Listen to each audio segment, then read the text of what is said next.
Բարև ձեզ, սկսում ենք Նեմեսիս հայրենիք չունեմ կորցնելու հաղորդաշարի հերթական հաղորդումը։ Ամեն հաղորդումից առաջ ես պատմական էքսկուրս եմ կատարում, պատմելով ձեզ հայոց պատմությունից մի դրվագ, մի հատված։ Այսօր ուզում եմ, քանի որ հրատապ է անընդհատ խոսում ենք Սյունիքի մասին, այսօր ուզում եմ պատմել Սյունիքի մասին։ Սյունիքը եղել է մեծ հայքի 15 աշխարհներից կամ նահանգներից մեկը։ Նրա հարևան նահանգներն էին, սահմանակից նահանգներն էին Արցախը, Փայտակարանը, Վասպուրականը, Այրարատը եւ այլն։ Սյունիքը կոչվել է Սյունիք Հայկի որդի Սիսակի պատվին։ Հետագայում Լենգթեմուրի արշավանքների ժամանակ կոչվել է նաեւ Զանգեզուր։ Ասում են, որ ավանդություն կա, երբ Լենգթեմուրը չի կարողացել Տաթև Զանգեզուրը գրավել, Սյունիքը գրավել, Տաթևի ինչպես է եղել, Տաթևի վանքի զանգերը հնչեցրել են, ամբողջ Սյունած աշխարհը ոտքի է կանգնել եւ թշնամիները չեն կարողացել գրավել այդ տարածքը։ Լենգթեմուրը որոշում է Տաթևի զանգերը վերացնել։ Եվ ինչ է անում, գտնում են երկու դավաճանի, որոնք զանգի տակ կրակ են վառում, պղինձը հալչում է եւ երբ որ թշնամին հարձակում է կոնկրետ Լենգթեմուրը զանգերը հալված են լինում եւ չեն կարողանում ձայնը հնչեցնել, սյունեցիները չեն կարողանում արթնանալ, զարթնել,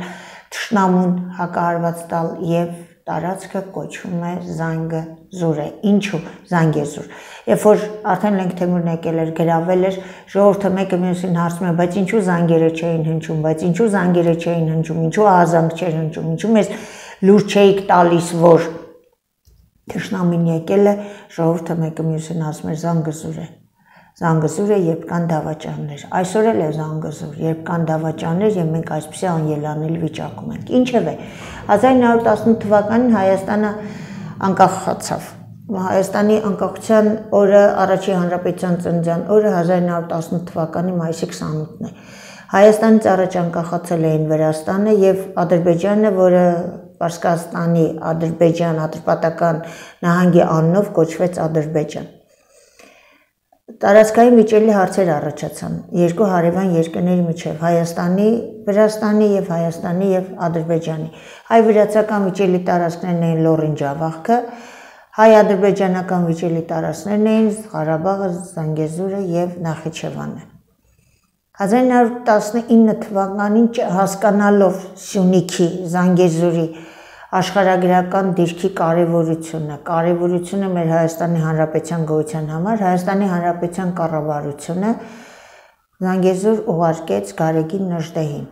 Նժդեհը եկավ Զանգեզուր 1919 թվականին։ 19 թվականի աշնանից մինչև 1921 թվականի հուլիսը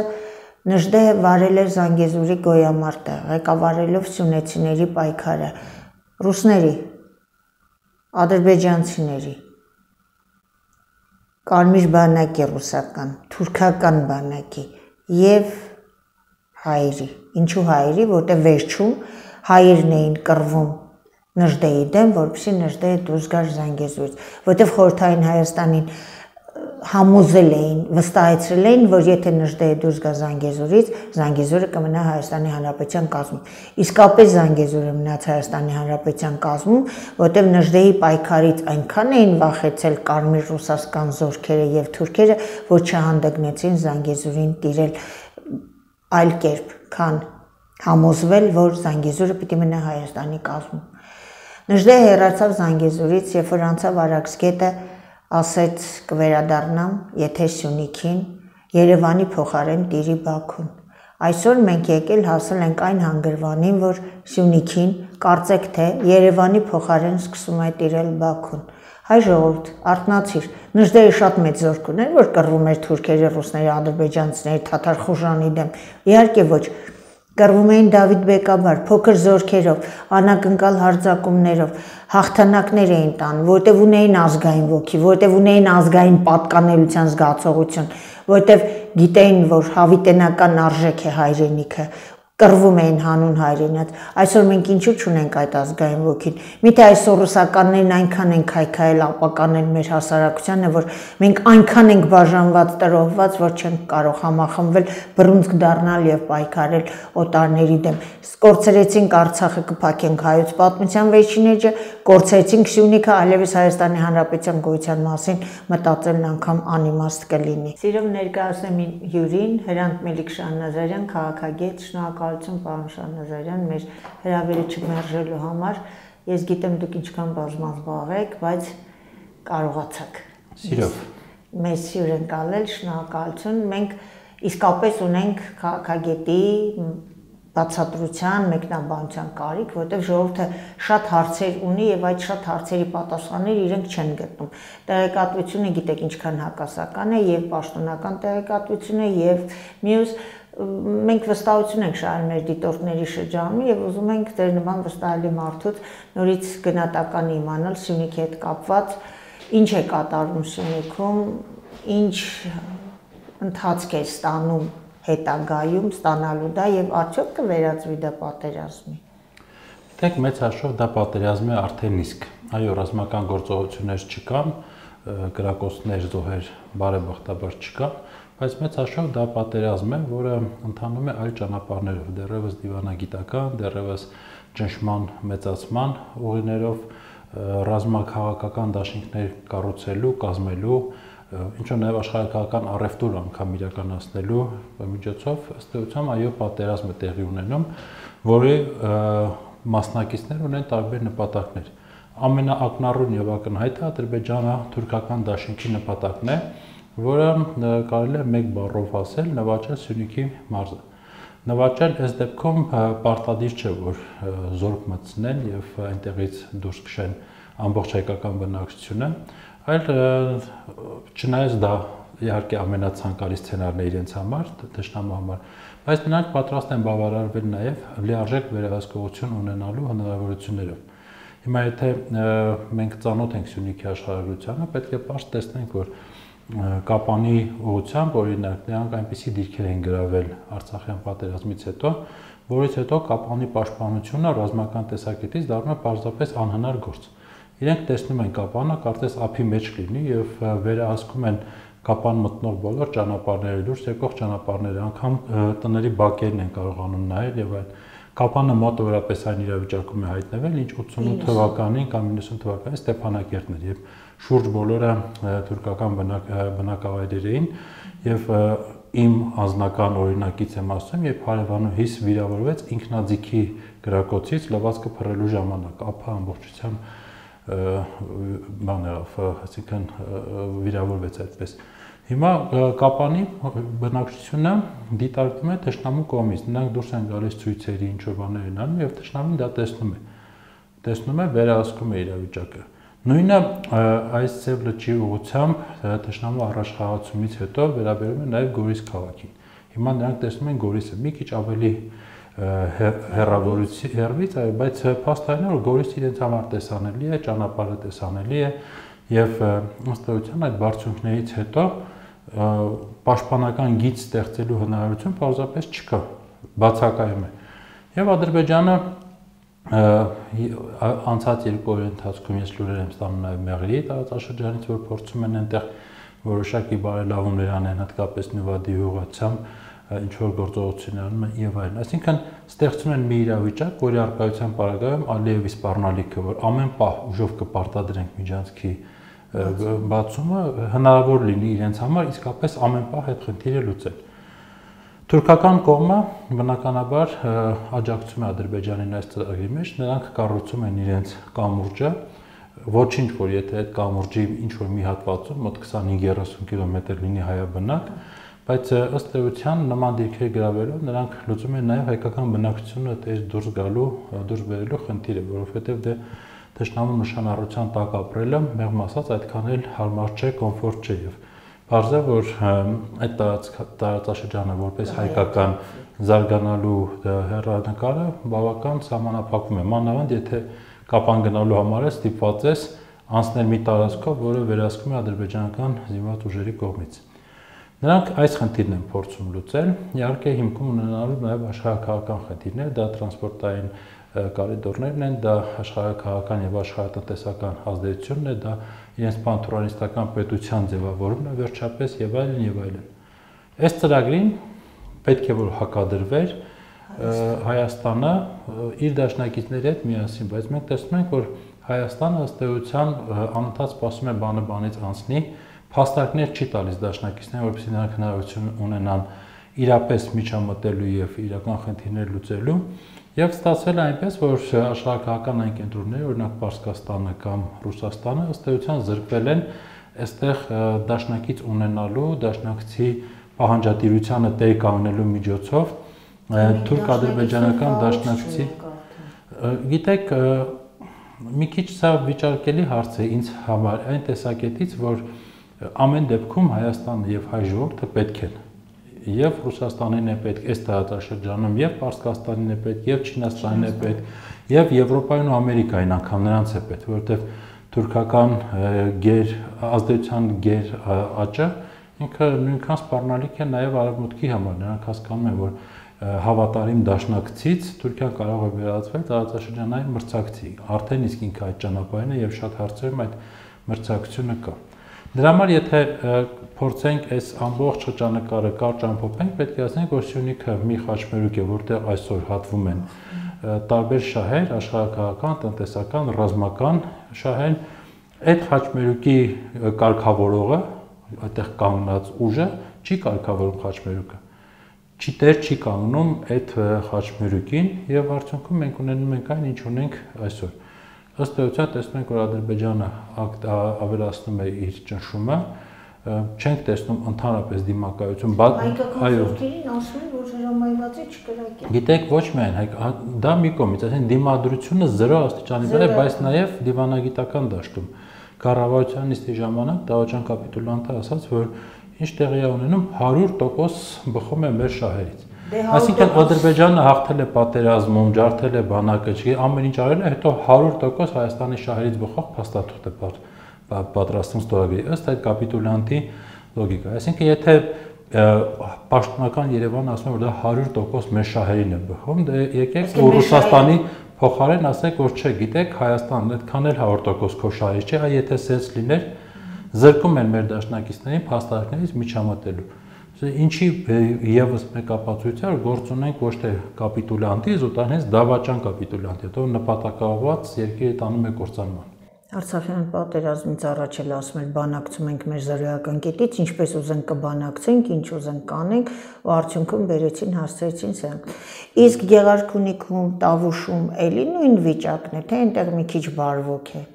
Բարվոք չէ վիճակը, ես դες պետք է ասեմ, որ մենք պարտավոր ենք ուղղակի այդ աշխարհագրության մի քիչ ավելի լայն կոնտեքստում նայենք, քան բուն սահմանագիծը, որը անցնում է։ Ըստ էության մենք հիմա գործ ունենք Քուր-Արաքսյան հովտի,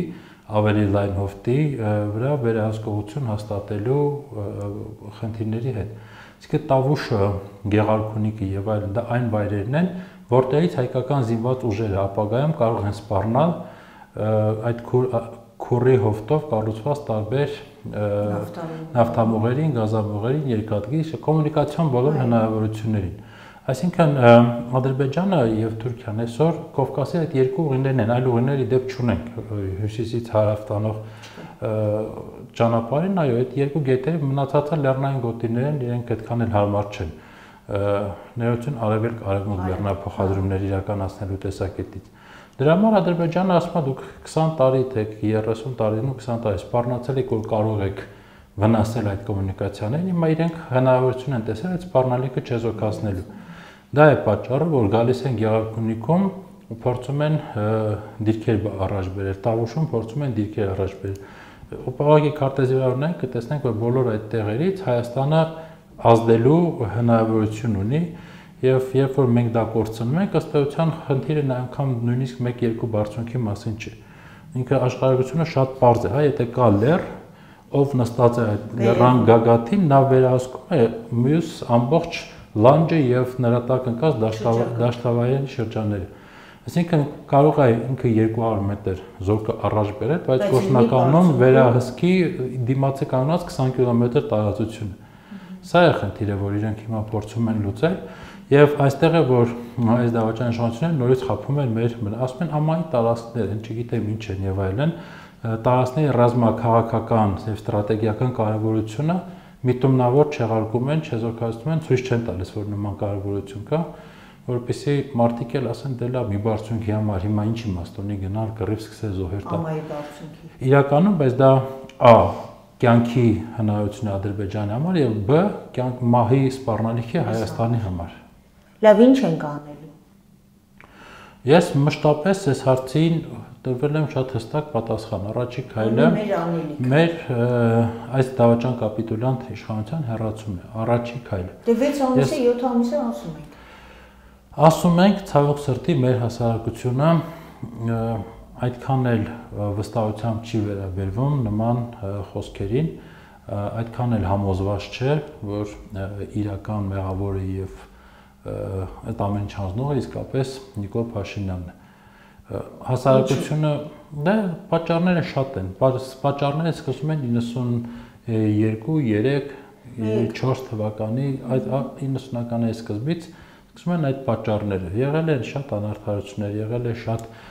եղել է սխալ կառավարում, եղել է բևեռվածություն,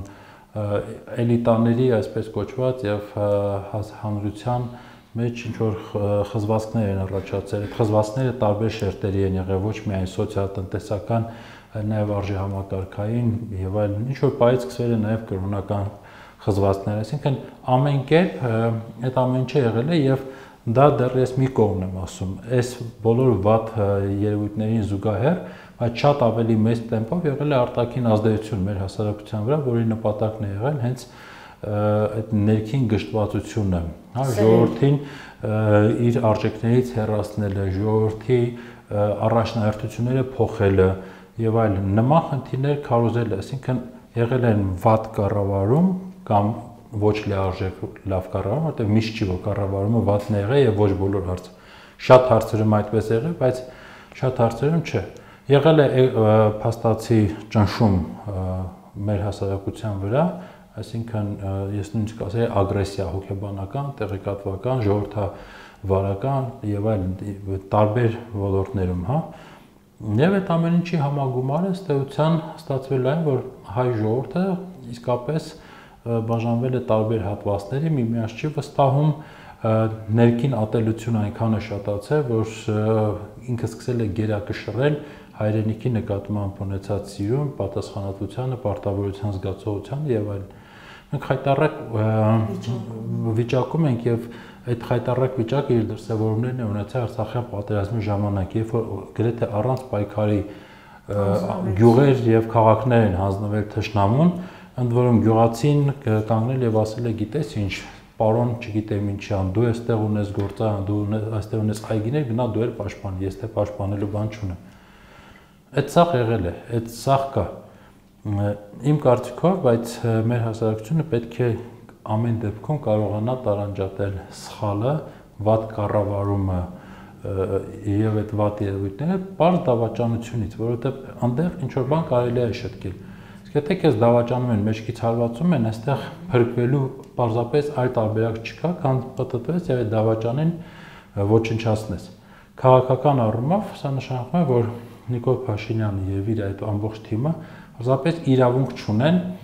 ոչ միայն իշխանության, այլ նաեւ հանրային խոսք, հանրության վրա ազդելու հնարավորություն ունենան։ Եվ նրանք խոսում են թշնամու կողմից։ Ունեն պատճառները ասեցի, պատճառը այն է, որ մեր հասարակությունը չի վստահում, ինձ չի վստահում, ձեզ չի վստահում, ուրիշին չի վստահում։ 3 տարի առաջ ավելի ընդհանրապես չէին վստահում,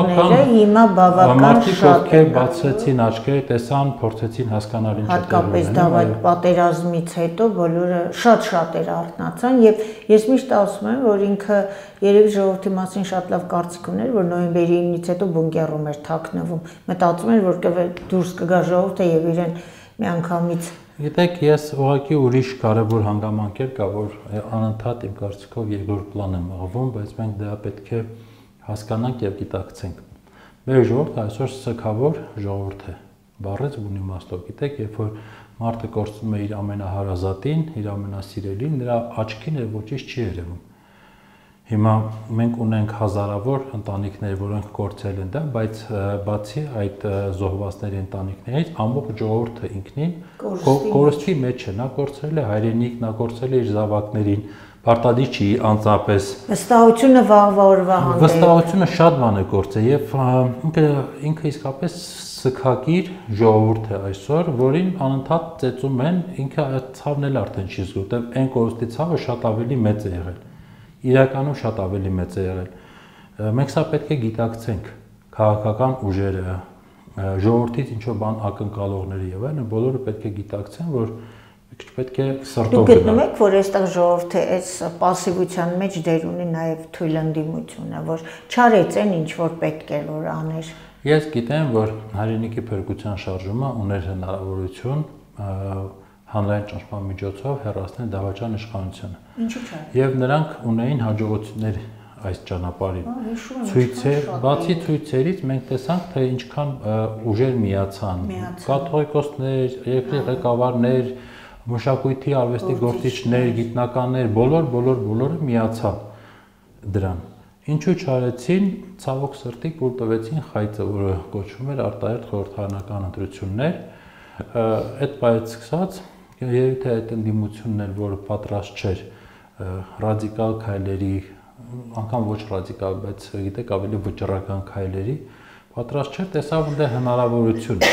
Մարդիկ ասին դե հնարավոր չէ վիճակում Նիկոլին ինչ որ մեկը փոխարինի։ Հա, ընտրի ժողովրդի միջից։ Չէ, հակառակը, ընդդիմությունը կարծում է, որ ընտրության ժամանակ Նիկոլը միանշանակ պարտվելու է, որտեղ ինքը երկիրը կործանելու է։ Բայց Նիկոլը իր վարչական ռեսուրսներով իր ամեն ինչը չի օգտագործելու, որ մենք արդեն սահուն անցանք դա մեր մյուս հարցին ընտրությունների։ Ես դες հիմա ասում թե ինչու շարժումը չգնաց այդ ճանապարհով, նրանք մի քիչ ապագային էլ էին նայում, որ թե հետո ինչպես աշխարհակնկալի նոր իշխանությունը արդյոք ավելի լավ չի ժողովրդավարական ճանապարհով իշխանություն կառուցել, որ հետո կարողանանք մնացած հարցերը առաջ բերել եւ այլն։ Նման հաշվարկների մեջ խճճվեցին եւ ըստ էության այդ մանանտրությունների խայծներ կուլ տվեցին, եկանք հասանք այստեղ։ Հիմա ինչ վերաբերում է ընտրությունների ելքին, ես ավելի քան համոզված եմ, որ դավաճան կապիտուլյանտը ամեն ինչ անելու է իշխանությունը պահելու համար։ Անկամ եթե նա հավաքի 1% ձայն, նա գրելու է, որ ունի 51% ձայն եւ փորձելու է ուժային ճանապարհով իր այդ ցուտը առաջ տանել, ապացուցել։ Կկարողանա թե չի կարողանա, ժամանակը ցույց կտա։ Ես կասկածում եմ, որ կկարողանա, բայց նաեւ հասկանում եմ, որ իրեն այդտեղից հեռացնելու process-ը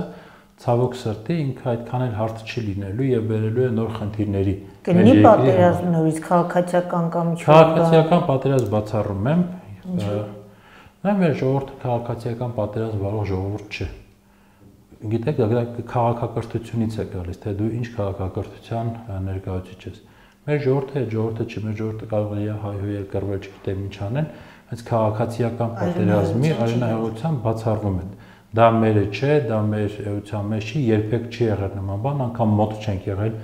երբեք քաղաքացիական պատերազմի կանգնած։ Կարող է հիմա շատերը խոսեն, վախեցնեն եւ այլն։ Ես համոզված եմ, որ դա բացառվում է հայ ժողովրդի պարագայում։ Բայց հարցը միայն այդ չի, գիտեք, դա շատ յուրահատուկ դեպք եմ ուզում պատմեմ, որը ինձ հետ է տեղի ունեցել բառացիորեն 3։ Երբ որ մտա ինչ որ մի տեղ, որտեղ կային շատ այցելուներ եւ սպասարկող անձնակազմ, հաս սրահում մոտորապես 30-40 հոգի մարդ էին։ Եվ երբ որ ես ներս մտա, սկսեցին հարցուփորձ անել ընտրություններից, Նիկոլից, Քոչարյանից, Սարգսյանի դիրքորոշումից, Վանեցյանի ինչ կա։ 1-2 բառ եւ տեսնում եմ, որ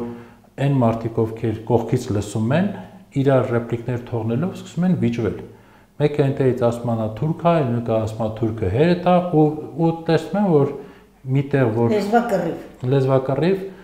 այսրանից պետք է խուսափել ժողովուրդ մենք իսկապես դրա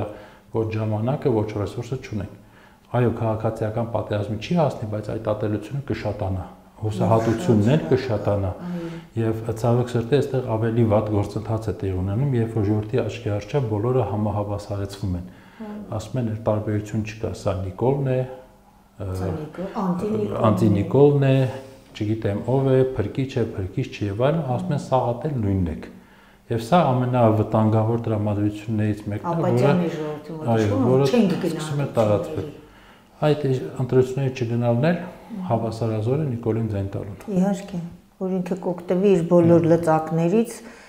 իշխանական, վարչական եւ կանի այն, ինչ ինքը ուզում է։ Ուղղակի ժողովուրդը պիտի համախմբի, ժողովուրդը պիտի վերջապես արթնանա, հնարավորինս։ Բոլորը չեն կարող, չէ՞ արթնանալ։ Բոլորը չեն կարող, բայց կարող են ժողովուրդը միշտ գնում է իր ակտիվ փոքրամասնության ետևից։ Եթե սենյակում կա 50 հոգի եւ 3-ը բան են որոշում սկսում են անել, 47-ը գնալու են իրենց ետևից։ Սա օրինաչափություն է, յուրահատուկ է բոլոր հասարակություններին եւ բոլոր ժողովուրդներին, եւ պետք է ասեմ, որ վերջին շրջանում մեր ժողովրդի մեջ նման մի արտնացման փորձ մենք բոլորս ականատես եղանք։ Ինքը իհարկե մեղմ ասած այդքան էլ եթերային չէր, խոսքը նրա մասին էր, թե ինչպես են սյունեցիները հայհոյում դավաճան կապիտուլյանտին։ Բայց դա օրինակ էր ինձ համար, որ ժողովուրդը կանգնեց Սյունիքի եւ ասաց մենք գիտակցում ենք ստեղ ինչա կատարում, մենք գիտակցում ենք, որ դու մեզ միջոցով ճանապարհներ ես տալիս Թուրքիին, որ իրենց վերահսկողության հնարավորություն է տա եւ ոտքի կանգնեցին։ Այդ մի կողմ դեռ դնենք, որ Նիկոլին այդտեղ մի լավ նախշեցին, ճանապարհեցին, բայց այդ կադրերը տեսավ նաեւ Ալիևը, տեսավ ու հասկացավ, որ այդ միջանցքը այդքան Բայց հետո Ալիևը չտեսավ, որ Գեղարքունիքում Նիկոլի ոտքերի տակ ոչխարային գառի են մորթում։ Գիտեք, դա էլ հակառակ բանն է։ Մենք իհարկե հասկանում ենք, որ այդ գառ մորթողները ոնց են հայտնվել այդտեղ, ինչ գառ է մորթում եւ մենք Գեղարքունիքում ժողովրդի տրամադրությունը չենք տեսել ոչ։ Սյունիքում այդ օրը տեսանք։ Մենք հաճախ ենք տեսնում երկու կողմից բեմադրություններ, եւ ընդդիմության կողմից, եւ իշխանության կողմից, եւ այլն, որ գալիս են աղացով դիմավորեցին, գառ մորթեցին եւ այդ գառներից ես խոստանում եմ շատ եք տեսնելու առաջիկա քարոզարշավի ժամանակ տարբեր մարդկանց ոտքերի տակ մորթվելիս։ Հարցը դա չէ, հարցը ժողովրդի իրական վերաբերմունքն է։ Այնտեղ Սյունիքում սյունեցիները ցույց տվեցին, որ իրենք դեմ են կապիտուլյանտի եւ Ալիևի պայմանավորվածություններին Սյունիքի տարածքում ինչ-որ բաներ անելուն։ Եվ խնդիրները Փաշինյանի համար այդտեղից ավելացավ, ինչի է ինքը Ալիևը զորք մտցնում այստեղ, որտեղ ասում է, այս ժողովրդին դեռ պետք է ճնշել, պետք է վախեցնել, պետք է թիրախի տակ պահել։ Այնտեղ կա դիմադրություն, մենք չենք կարողանա օգտվել այդ միջանցքից, քանի դեռ այնտեղ կա այդ դիմադրությունը։ Եվ ժողովուրդը դա ցույց տվեց, որ ինքը ընդունակ է դիմադրելու, ինքը ընդունակ է ինչ-որ բան լուծելու եւ որոշելու։ Դա դեռ եղել է Սյունիքում, դա ես կայծ եմ համարում, բայց ավելի քան համոզված եմ, որ այդ գիտակցումը ինքը տարածվելու է եւ մեր ժողովուրդը իր խոսքը անպայման կասի եւ ներքաղաքական եւ աշխարհաքաղաքական գործընթացների կոնտեքստում։ Դուք համաձայն եք այն մտքի հետ, որ ասում են Ալիևը շտապում է, որտեղ գիտի եթե ընտրություններից հետո ուրիշ իշխանություն եղավ, Ալիևս ինքը չի կարող անել Հայաստանի հետ այն, ինչ անում է հիմա։ Դե միանշանակ է, միանշանակ է։ Մի բան է եւ դու այնտեղ ունես գործընկեր, որ քեզ հետ համագործակցում է եւ կոշահերն է սպասարկում, մի բան է եւ դու այնտեղ ունես թշնամի, որը նաեւ կազմակերպիչ է եւ կարող է հարաբերություններ ունենալ արտաքին աշխարհի հետ։ Իհարկե Ալիևը շտապում է, բայց իր շտապողականությամբ ինքը կարող է լուրջ վնաս հասնել իր գործընկերոջ հեղինակությանը Հայաստանում։ Դրա համար ես կարծում եմ, որ ինքը այո, ես կարծում եմ, որ Ադրբեջանը փորձելու է դա կառավարել։ Իսկ եթե վաղը մյուս օր ընտրություններից առաջ օրինակ մի քանի ռազմագերի վերադարձվեն Հայաստան, դա մենք ակնկալում ենք, այո։ Կարծում եմ, որ բոլորը վստահ են, որ այդպես է լինելու, որտեղ ճանաչում են եւ դավաճան կապիտուլյանտին եւ նրանց գործելավոճին, այո։ Շնորհակալություն զրույցի համար, շնորհակալություն, հետաքրքիր էր եւ լավատեսություն կար։ Ես միշտ զրուցակիցներից հետ զրուցելիս մտածում եմ, որ ինչ լավատեսություն հաղորդենք ժողովրդին, որ կարողանան գոտեպնդվել, հետևենք սյունեցիների օրինակին, հետևենք սյունեցիների ոգևորվածությունը, այնինչ անում էր Նժդե 1919-ից 21 թվականներին ազգային ոգով, այդպիսի Դավիթ Բեկավար կռվելով սյունեցիները ցույց տվեցին, որ իրենք արժանի են իրենց լեռներին, արժանի են իրենց բնությանը եւ շնորհակալություն, որ նրանք կարող են ուղի հարթել հայ ժողովրդի հետագա պայքարի համար եւ մենք դուրս կգանք վերջապես այս արհավիրքից։ Աստծո լավ կլինի։ Շնորհակալություն, Աստված առաջ։